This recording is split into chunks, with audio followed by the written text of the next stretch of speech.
Vous écoutez En vol d'aile et aujourd'hui nous allons parler de comment briser nos mauvaises habitudes. Bienvenue sur En vol d'aile, le podcast qui soutient votre envol. Je suis Rachel, coach certifiée, et j'aborde avec vous des thèmes de développement personnel pour nous permettre de nous épanouir et vivre des relations harmonieuses. Bonjour! Dans les 2 épisodes précédents, nous avons parlé de comment créer de nouvelles bonnes habitudes. D'ailleurs, je vous encourage à aller les écouter si vous ne l'avez pas déjà fait.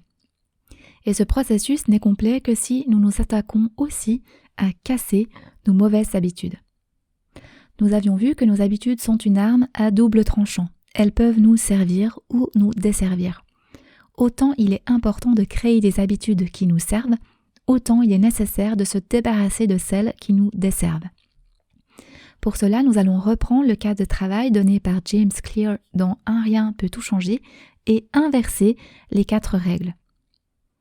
Pour créer une nouvelle habitude, il s'agit de la rendre visible, attractive, facile et satisfaisante. Pour nous débarrasser d'une habitude, il s'agira de la rendre invisible, peu attrayante, difficile et insatisfaisante. Nous allons maintenant reprendre chacun de ces points plus en détail. Inversion de la première règle, rendre invisible. On l'a vu, c'est un signal, un indice qui déclenche une habitude. C'est vrai aussi pour nos mauvaises habitudes. Une première étape sera d'essayer d'être le plus conscient possible sur les signaux qui déclenchent l'habitude en question. Plus vous arriverez à être précis sur le signal ou les signaux, plus vous pourrez agir dessus pour les rendre invisibles. C'est-à-dire, autant que possible, réduire l'exposition à ce signal et enlever les déclencheurs de votre environnement. Ce qui est important à comprendre, c'est que nous pouvons briser une mauvaise habitude, mais nous ne l'oublierons jamais tout à fait. Une fois que notre cerveau a gravé un chemin, il ne peut pas être enlevé entièrement, même s'il est inutilisé pendant longtemps. Donc se fier uniquement à notre maîtrise de soi, sans modifier notre environnement, c'est pas une approche efficace. D'après des études, les personnes avec une grande maîtrise de soi ne sont pas tellement différentes des autres. Par contre, elles sont meilleures à structurer leur vie d'une manière qui ne nécessite pas une volonté et une maîtrise de soi héroïque. Autrement dit, elles passent moins de temps dans des situations tentantes. Une approche efficace est donc de réduire, voire d'enlever le signal, la tentation, de notre environnement, car il est plus facile d'éviter une tentation que d'y résister.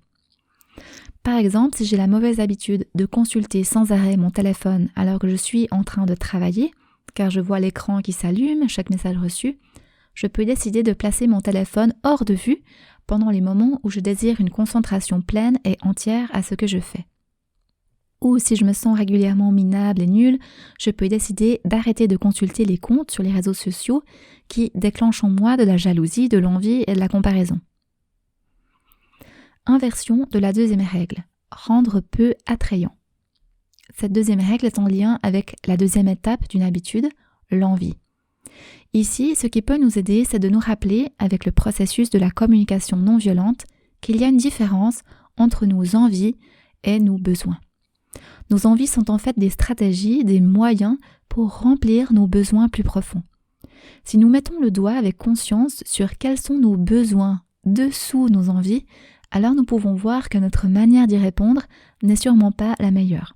Et il existe des multitudes de manières de répondre et de remplir un besoin, dont certaines qui sont bonnes au présent et également pour notre futur.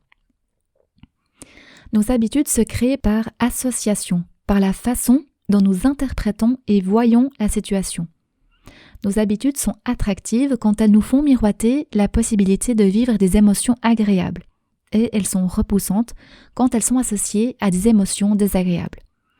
Pour modifier notre perception et notre état d'esprit, nous pouvons rendre conscients les bénéfices à éviter une mauvaise habitude, pour que cette dernière nous devienne repoussante. Inversion de la troisième règle, rendre difficile. Plus un comportement est facile à effectuer en termes d'énergie, plus nous allons y succomber. Plus nous rendons son accès difficile en ajoutant des étapes, plus nous nous donnons de chances de ne pas y succomber. Pour reprendre l'exemple du téléphone que je suis tentée de consulter sans arrêt, non seulement je peux le mettre hors de ma vue, le rendre invisible, mais en plus je peux le mettre dans une autre pièce pour qu'il soit hors de ma portée. Afin que si je souhaite le consulter, je dois me lever, faire quelques pas, voire changer de pièce. Ça augmentera les probabilités que je ne le fasse pas pendant le temps que je me suis assignée, car ça me demande plus d'efforts que de simplement tendre le bras pour retourner le téléphone. Ainsi, je mets plus de chances de mon côté que je ne le fasse pas, à moins de nécessité absolue, ce qui n'arrive pas très souvent pour ce qui me concerne en tout cas.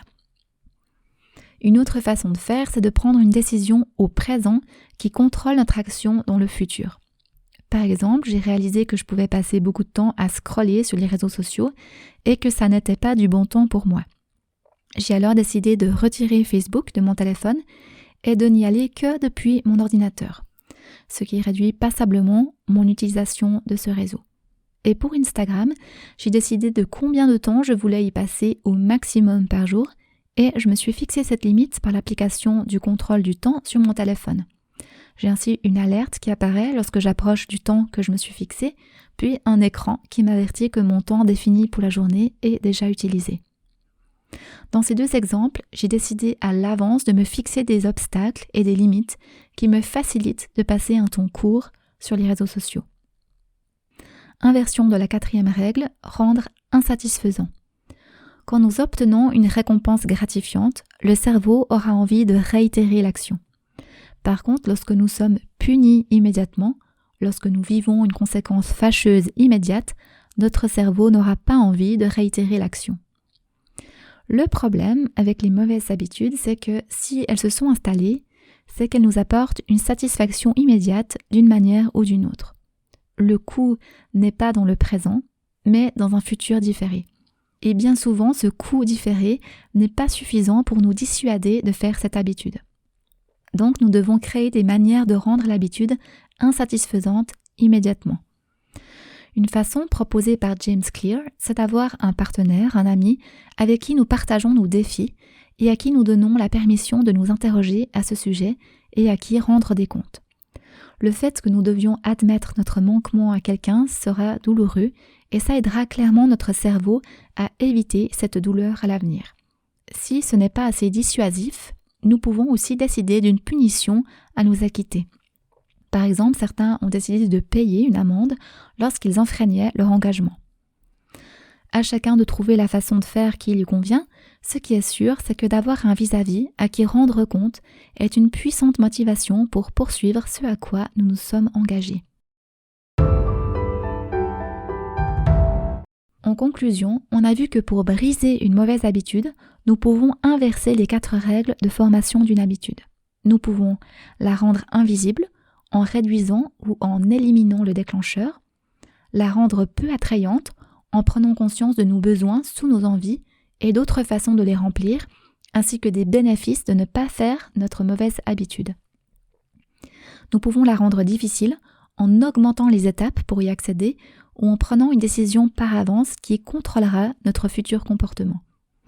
Et nous pouvons la rendre insatisfaisante en créant une conséquence fâcheuse immédiate, comme le fait d'avouer notre manquement à un partenaire ou de payer une amende.